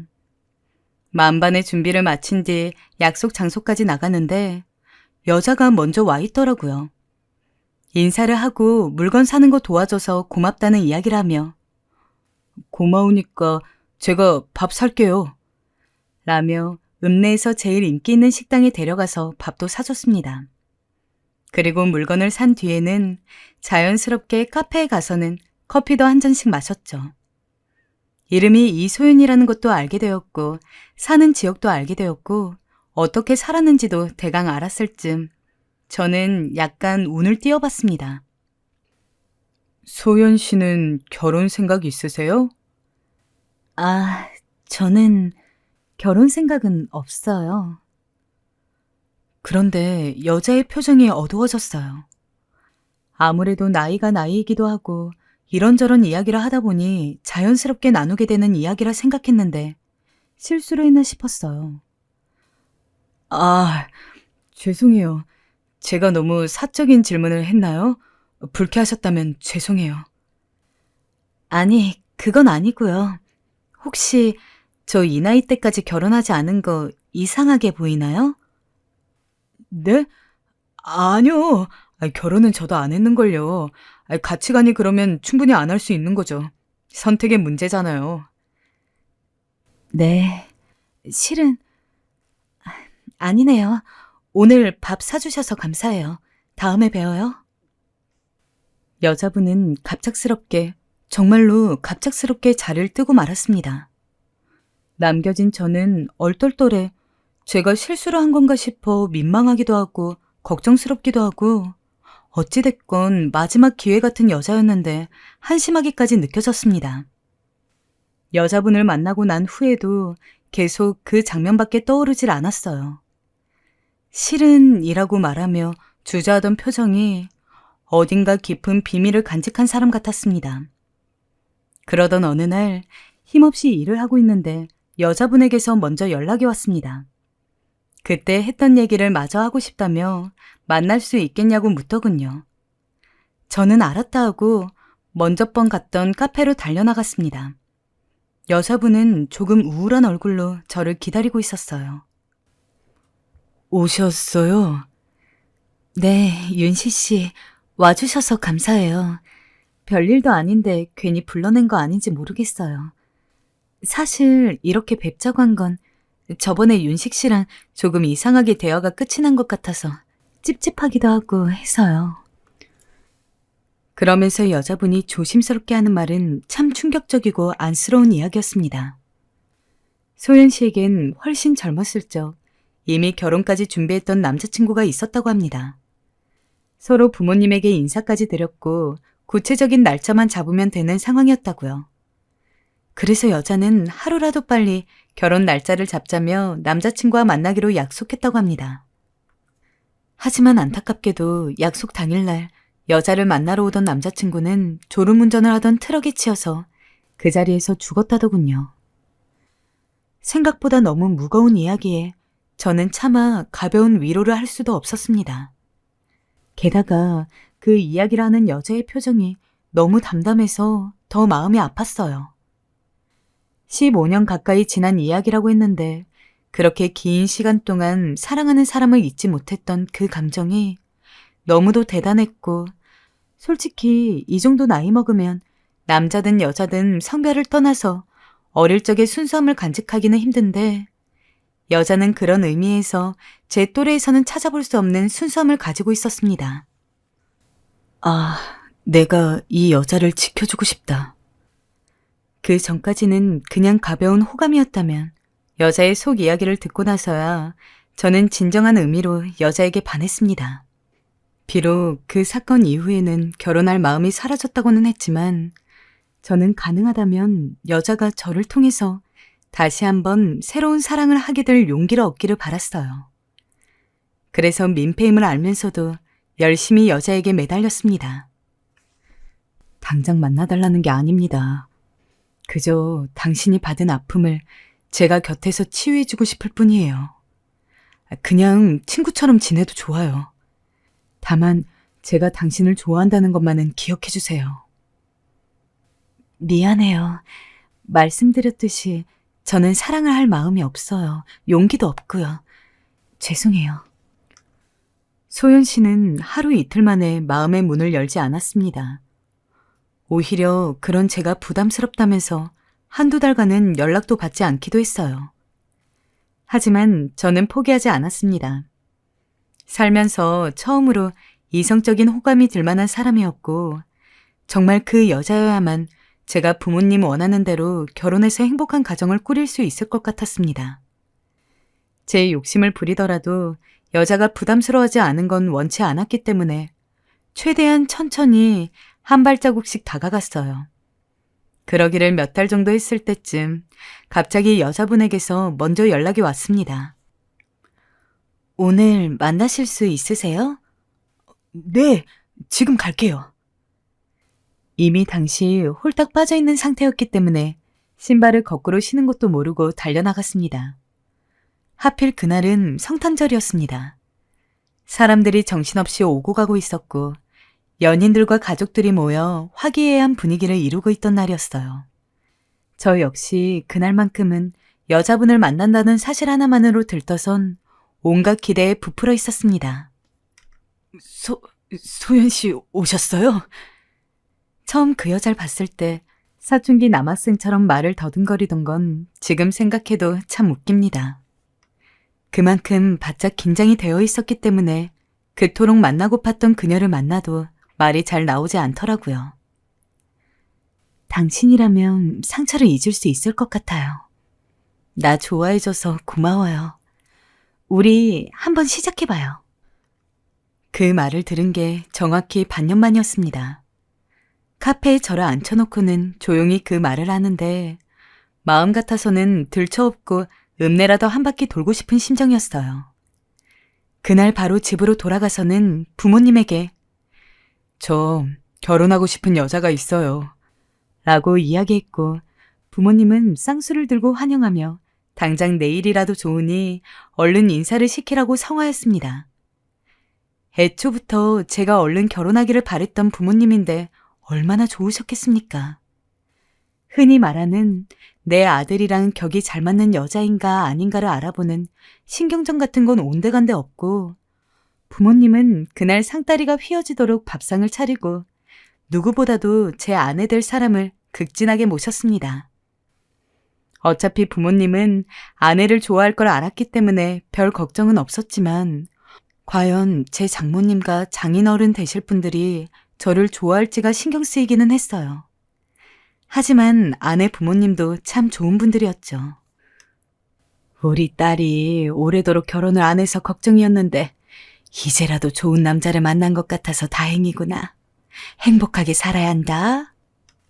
둘 다 시골 사람이니 서울 사람들처럼 웨딩홀 같은 걸 크게 빌려서 예식을 하진 않았습니다. 그리고 저나 아내 둘 다 허례허식에 치중하는 사람들은 아니었기에 그냥 가까운 사람들만 초대해서는 밥을 먹고 혼인신고를 하여 결혼을 했어요. 결혼 후에는 같이 과수원에서 일했어요. 제가 전체적인 관리를 하고 아내는 중간중간 짬이 날 때마다 제 일을 보조로 돕고는 했죠. 그 어느 때보다도 행복했던 순간은 열심히 땀 흘리며 시계 한 번 못 보고 일을 하고 있을 때 아내가 낭낭한 목소리로 새참 왔어요 라고 하는 것이었습니다. 오징어와 함께 매콤한 김치가 아삭하게 씹히는 김치전을 한 입 우겨놓고 살얼음이 살짝 온 막걸리를 넓은 잔에 따라서 목구멍에 바로 들이키면 천국이 따로 없었습니다. 매번 새참을 준비한다는 게 힘들만도 한데 아내는 불평 한마디 없었어요. 혹시 새참으로 먹고 싶은 건 없어요? 아니야, 매번 준비하기 힘들 텐데 안 해도 돼. 힘들지 않아? 내가 하고 싶어서 하는 거예요. 당신 좋아하는 두부김치 해갈게요. 저녁엔 나랑 소주도 한잔 하고요. 저에게 새참 메뉴가 너무 비슷한 것 같다며 먹고 싶은 게 있으면 그걸 해오겠다고 이야기하는 아내.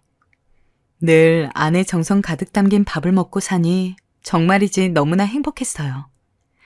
정말 이러려고 결혼을 늦게 했나 싶었는데 주변 사람들 역시 하나같이 비슷한 말을 했죠. 반쯤은 장난이었겠지만 그럴 때마다 어깨가 절로 으쓱거렸어요. 제 아내는 금세 동네에서 현모양처로 소문이 났습니다. 제가 새참을 먹고 있을 때면 가끔 기웃대다가 새참을 한두 입 얻어먹는 사람들이 있었는데 아내는 그것도 생각해서 일부러 새참 양을 넉넉하게 하기도 했죠. 어떻게 저 같은 놈이 저런 아내를 만났냐면서 질투 섞인 말을 하는 사람도 존재했습니다. 그럴 때면 저는 그러게 말입니다. 전생에 제가 나라라도 하나 구했나 봐요. 라며 뿌듯해했죠. 아내가 정성껏 준비하는 맛난 새참. 그리고 힘들게 일하고 들어가면 온 가족이 다 같이 모여서 차린 저녁밥상을 먹으며 TV를 보고 이야기를 나누고 결혼하고 몇 년은 정말 실감이 나질 않았습니다.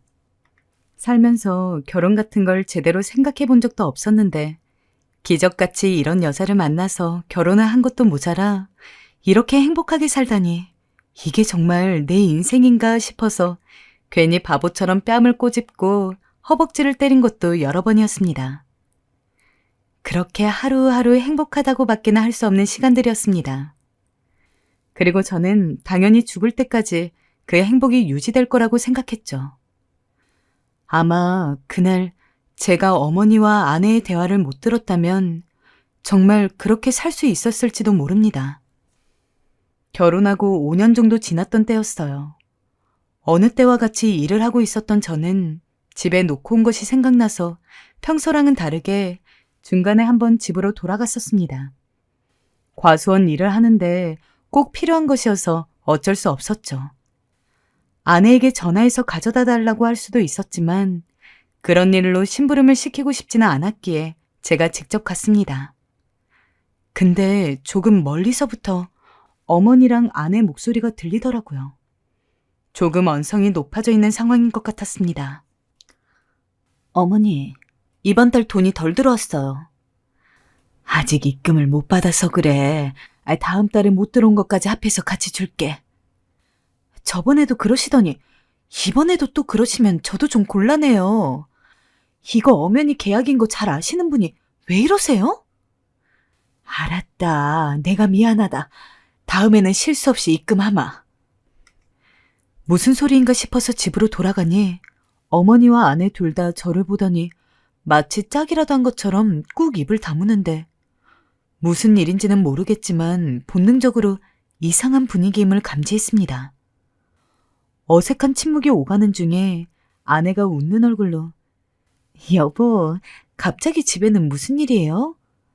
라고 묻길래 아니, 놓고 간 게 있어서 라며 대답을 하고는 물건을 챙겨서는 나갔는데 그러면서도 계속 찜찜했죠. 하지만 기회를 봐서 물으려고 해도 아내는 그때마다 귀신같이 자리를 피하거나 아니면 다른 이야기로 화제를 돌렸기 때문에 물을 수가 없었습니다. 그렇다고 어머니에게 묻기도 어려웠죠. 게다가 그 뒤로는 어머니가 아내랑 단둘이 있는 모습도 보기 힘들었기 때문에 그 궁금증도 처음에나 있었지. 나중 가서는 그냥 별거 아니었나 보다 싶어서 저도 자연스레 잊어갔습니다. 하지만 그러다가 우연히 어머니의 통장을 보게 되었죠. 정말 우연이었습니다. 차라리 보지 말걸. 이 일로 그 망할 놈의 계약이 뭔지 다 알게 되었죠. 실질적으로 과수원 운영은 제가 하고 있었지만 운영에 필요한 최소한의 돈 말고 순수히 입금은 모두 어머니 통장에 넣어두던 상황이었는데 마침 안방에 이불을 가지러 갔다가 어머니 통장이 꺼내져 있는 것을 본 거였거든요. 평소 어머니한테 돈을 어떻게 모아두고 어떻게 쓰는지 한 번도 묻지 않았기 때문에 알아서 잘 하실 거라고 생각하고 궁금해하지 않았었지만 막상 눈앞에 보이니 별 생각 없이 한번 봐볼까 싶은 마음이 들더라고요. 그래서 어머니의 통장을 열어보면서 대충 훑어보는데 너무 이상한 이체 내역이 있었습니다. 어머니가 매달 들어오는 돈에서 500만 원씩을 제 아내의 개인 통장으로 보내고 있었더군요. 저희가 만약 따로 어머니에게 생활비를 받았었다면 이해했을 겁니다. 하지만 부모님에게 생활비를 받지 않고 제가 과수원 일을 하면서 버는 돈을 매달 떼서는 제가 직접 아내에게 생활비로 쓰라고 입금을 하고 있었기에 아내가 굳이 500만 원이라는 큰 돈을 어머니에게서 받을 이유가 전혀 없었습니다. 대체 왜 싶은 마음에 빤히 통장을 보는데 문득 그때 들었던 어머니와 아내의 대화가 생각이 나더군요. 여전히 그 대화 내용이 무엇인지는 모르겠지만 직감적으로 이 500만 원과 관련이 있는 이야기일 거라는 생각이 스쳤습니다. 엄마, 이게 대체 뭐예요? 엄마가 왜 제 아내한테 매달 500만 원씩 입금하고 있어요? 그래서 일부러 어머니와 아내가 같이 있을 때 그 이야기를 꺼냈습니다. 둘 다 화들짝 놀라면서 황급히 자리를 피하더군요. 이대로 가다가는 저번처럼 얼버무릴 것 같아서 일부러 어머니 팔을 강하게 붙잡고 화를 냈습니다. 제가 아무리 눈치가 없어도 지금 이 상황이 잘못된 거 아니까 더 늦기 전에 빨리 이야기하세요. 저답지 않게 언성을 높이자 어머니는 하는 수 없이 저에게 이야기를 꺼냈습니다. 그리고 그 내용은 가히 충격적이었죠. 지금 이 글을 쓰면서도 손이 덜덜 떨릴 만큼요. 실은 말이다. 네가 결혼을 안 하겠다고 했잖니.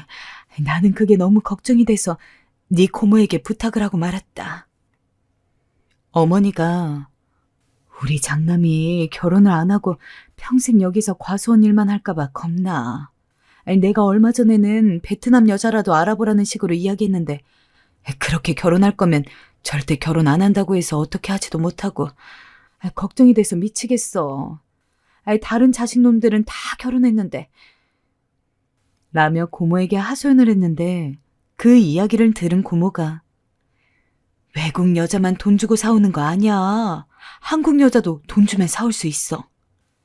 라며 월 500만 원씩 돈을 받고 저랑 결혼할 여자를 그렇게 우연스러운 만남인 것처럼 했다는 거였어요.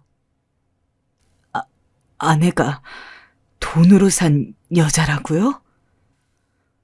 우연찮은 기회로 만나게 된 인연인 줄 알았던 제 아내는 사실 고모가 제 결혼을 위해서 은밀히 섭외한 여자였고 여기에 우연은 없었어요. 모든 게 연기였고 가식이었습니다. 잠시만요. 이해가 안 가요. 그럼 결혼이 모두... 저는 말을 잇지 못하고 얼버무렸어요. 눈에선 비참하게도 눈물이 줄줄 흘러나오더군요. 아내는 그때까지 고개를 푹 숙이며 아무 말도 하지 않았습니다. 이 사실을 전 도무지 쉽사리 받아들일 수가 없었어요. 저만 바보였던 거예요. 그때 갑자기 멀뚱히 앉아있는 이 두 사람에게 대한 분노가 치솟으면서 어떻게 그럴 수 있냐고 버럭 소리를 내질렀습니다. 당신이 어떻게 나한테 이럴 수가 있어? 내가 당신을 얼마나 사랑했는지 알잖아. 거짓말하면서 날 속이면서 양심의 가책도 들지 않았어? 잠을 적 결혼할 남자가 죽어 한평생 결혼하지 않기로 마음먹었다던 순수함도 다정하고 상냥하던 마음씨도 결국 짜고 치는 거짓말이었던 게 너무 소름이 돋아. 어머니도 마찬가지예요. 아무리 자식 생각한다 하지만 이거 들킬 거란 생각은 안 해보셨어요? 어떻게 제 등 뒤에서 그런 짓을 하실 수 있으세요? 미안하다 윤씨가. 나는 네가 너무 걱정이 돼서. 똑같은 말씀 이제 그만하세요. 여보, 진정해요. 나 오늘 당신한테 쫓겨나는 한이 있어도 이 말은 하고 싶어요. 내가 당신을 사랑하지 않은 게 아니에요. 여보, 냉정하게 보일진 몰라도 집안 사정이 너무 안 좋다 보니 이런 제안을 거절할 수가 없었어요. 애초에 어머니 말대로 처음 계약은 돈 받기로 한 게 맞아요. 하지만 여보, 당신과 살면서 나는 당신을 진심으로 사랑하게 됐어요. 당신이 옆에 있으니 마음이 허하지도 않고 세상 사는 게 너무 푸근했어요. 당신에게 말하고 싶었어요. 나도. 근데 내가 우리 엄마 병원비 때문에 거짓 결혼을 했다는 걸 어떻게 말할 수 있겠어요. 당신 상처받을 게 뻔한데 그래서 말 못했어요. 나도 힘들었어요. 당신 속이는 것 같고 당신 나중에 혹여라도 알게 될까 봐 무서웠다고요. 거짓말하지 마. 당신은 아직도 정신을 못 차렸어. 나한테 정말 미안했다면 솔직하게 말하고 돈을 받지 말았어야지. 아니, 돈은 받아도 말은 했어야지. 내가 당신 엄마 병원비도 못 내줄 것 같았어? 여보, 제발 나 버리지 말아요. 내가 다 잘못했어요. 미안해요. 용기가 안 났어요. 차마 당신에게 말하면 버림받을까 봐 무서웠어요. 그래 윤씨가, 나도 얘가 널 언젠가부터 정말 남편처럼 생각하고 열심히 너 챙기는 거 보니 마음이 있는 걸 알았단다. 근데 죄는 미워해도 사람은 미워하지 말라고. 다 모든 게 엄마 탓이야. 나는 미워해도 불쌍한 얘는 냅둬라. 차라리 쫓아내려거든 날 쫓아내. 응? 네 말대로 엄마 생각이 짧았어. 다 부덕한 애미 탓이다. 여보. 제가 이 일을 알게 된 이후 집안은 그야말로 시끄러워졌습니다. 아내는 바닥을 치며 오열을 했고 어머니는 모든 게 자기 탓이라 잘못을 비셨습니다. 그 와중에도 저는 아내의 눈물을 보며 왠지 모르게 절 사랑하고 있다는 저 말을 슬쩍 믿고 싶었던 것 같습니다. 안 된다는 걸 알면서도 그러면서도 그놈의 정이 뭔지, 절 사랑하지 않았다면 그렇게까지 새참 만들고 정성스레 음식하고 제 어깨를 주물러 줬을까 싶더라고요. 저는 당장 집에서 나가라 했지만 아내는 몇 날 며칠 꿈쩍도 않고 빌기만 했습니다. 한 번만 용서해달라는 그 말, 당신을 사랑한다는 그 말, 이 두 가지가 절 너무도 혼란스럽게 만들었습니다. 그리고 이 모든 상황을 만들어낸 고모에게 화가 났습니다. 그 길로 당장 고모에게 전화를 걸어서 화를 냈습니다. 고모는 어떻게든 절 달래려 했으나 수년간 속아온 거나 다름없는 저는 쉽게 화를 삭힐 수가 없었습니다. 결혼은 제 선택이잖아요.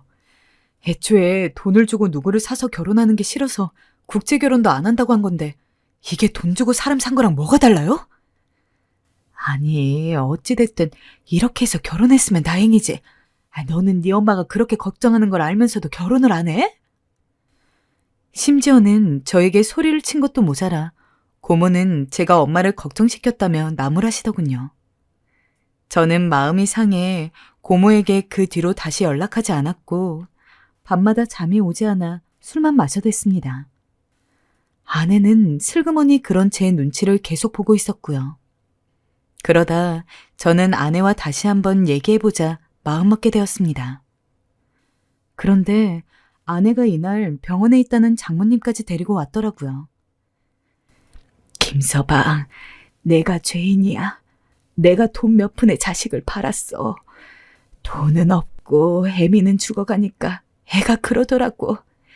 자기가 결혼을 해서라도 엄마를 살리겠다고. 이 아이 가난한 내 밑에서 자라 먹을 거 한번 풍족하게 못 먹고 못 입고 자랐어. 남들 배우는 거, 먹는 거, 입는 거 가난 때문에 제대로 해본 게 하나 없네. 커선 손이 까져라 일을 했지만 사고치는 남동생 때문에 그 돈 해주느라 고시원 방 한 칸에서 늘 허덕이며 살아야 했네. 그래도 자네 만나서 처음으로 행복하다고 웃었네. 처음으로. 내가 무릎 꿇고 빌겠네. 아픈 내 죄가 컸으니 제발 한 번만 넘어가 줄 순 없겠는가? 우리 딸 한 번만 다시 받아줄 수는 없겠어? 장모님의 말은 그야말로 제 마음을 너무나 뒤흔들었습니다. 아내가 가난한 건 알았지만 엄마의 병원비를 대기 위해 저와 결혼을 해서라도 그걸 해결하고자 했던 것이 어쩐지 불쌍하고 안쓰럽게 느껴졌어요. 저는 한숨을 푹 쉬고 장모님을 돌려보낸 후 아내와 단둘이 얘기를 하게 되었습니다. 예상하셨겠지만 저는 아내를 다시 받아주기로 했어요.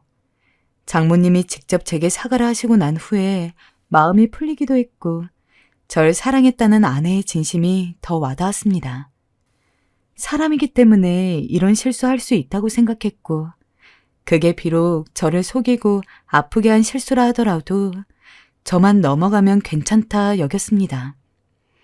무엇보다 절 사랑했지만 그래서 진실을 말하지 못했던 아내의 마음이 조금은 이해가 되었어요. 그래도 화해를 하긴 했지만 저희 부부는 한 번에 확 좋아지진 않았어요.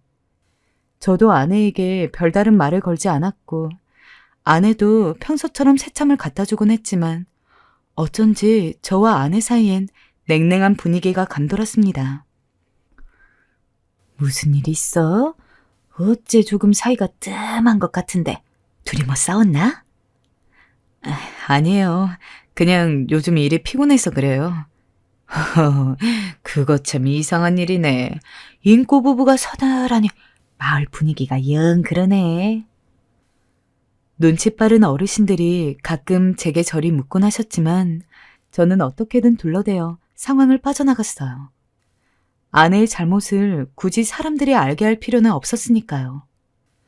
허나 시간이 그렇듯 조금씩 세월이 지나자 아내에 대한 미운 감정도 무뎌지게 되었습니다. 말도 텄고 대화하고 살붙이며 살다 보니 다시 부부애가 생겼어요. 여보, 용서해줘서 고마워요. 당신이 용서해준 덕분에 난 정말 새로운 삶을 살고 있는 것 같아요. 그리고 당신이 우리 집 형편 챙겨준다고 매달 돈 붙여주는 것도 너무 고마워요. 당신은 내 평생 은인이에요.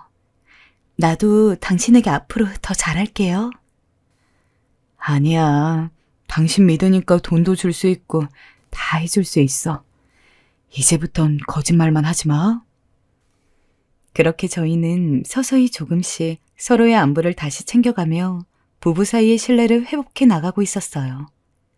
하지만 인생의 폭풍은 왜 한 번에 몰아닥치는 것일까요?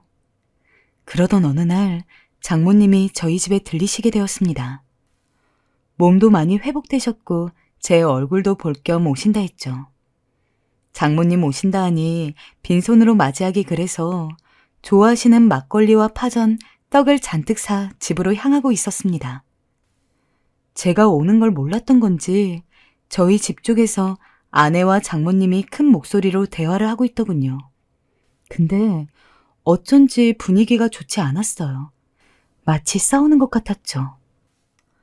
너 내가 아픈 척까지 해줬으면 김서방한테 돈 좀 더 받아내야지. 꼴랑 100이 뭐니? 아니 저번엔 500이었잖아. 엄마 기다려봐요. 그 인간 어떻게든 내가 구슬을 테니까. 아마 날 사랑한다 어쩐다 하니까 우는 소리 하면 금방 돈 줄 거예요. 저번에도 멍청하게 넘어가 줬는데 그깟 돈 몇 푼 더 못 주겠어요? 하여튼 성질도 급하셔. 기다리면 콩고물이 떨어진다니까. 엄마 딸을 몰라요? 급하긴. 지금 계속 100만 갖다 주니까 짜증이 나서 그러지. 아무튼 돈 꼭 받아내. 못 받아내면 아주 영 끊을 줄 알아라. 순간 무언가에 맞은 것 같은 충격이 느껴졌고 저는 방 안으로 뛰어들어가 두 사람의 얼굴을 바라보았습니다. 아내는 보면 안 될 걸 본 사람처럼 얼굴이 하얗게 질려버렸어요. 당신 어떻게... 지금 한 말 다 사실이야? 사실이냐고? 그게 여보 있잖아. 내 말 좀 들어봐. 김서방, 우리 아침 드라마 이야기하고 있었어. 자네 얘기한 게 아니고. 일단 흥분 좀 가라앉히게 나. 되도 않는 변명을 늘어놓는 아내와 장모님에게 전 너무 화가 났고 그 길로 모조리 아내의 짐을 방 밖으로 던지며 나가라고 소리쳤습니다.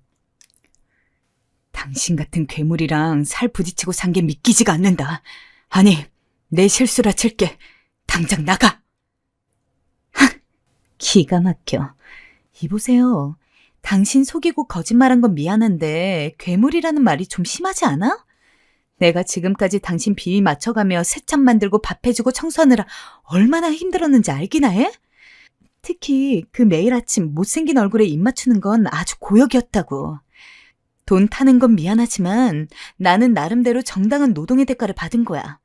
당신 아내 역할을 해줬으니 이 정도 돈은 그리 크다고 생각되지도 않고.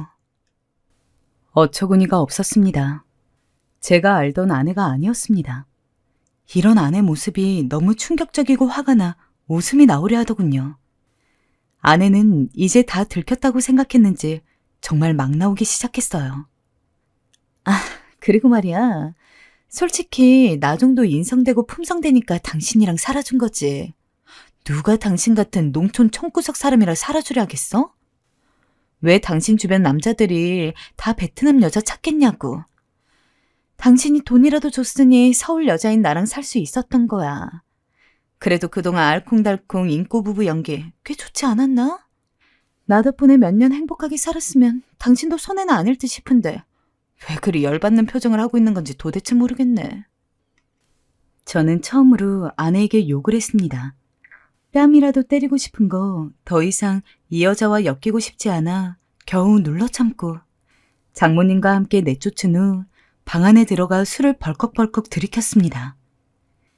지금은 아내에게 지금껏 받은 돈을 다 내놓으라고 했는데 아내는 돈이 없다며 배째라는 식으로 나오는 상황입니다.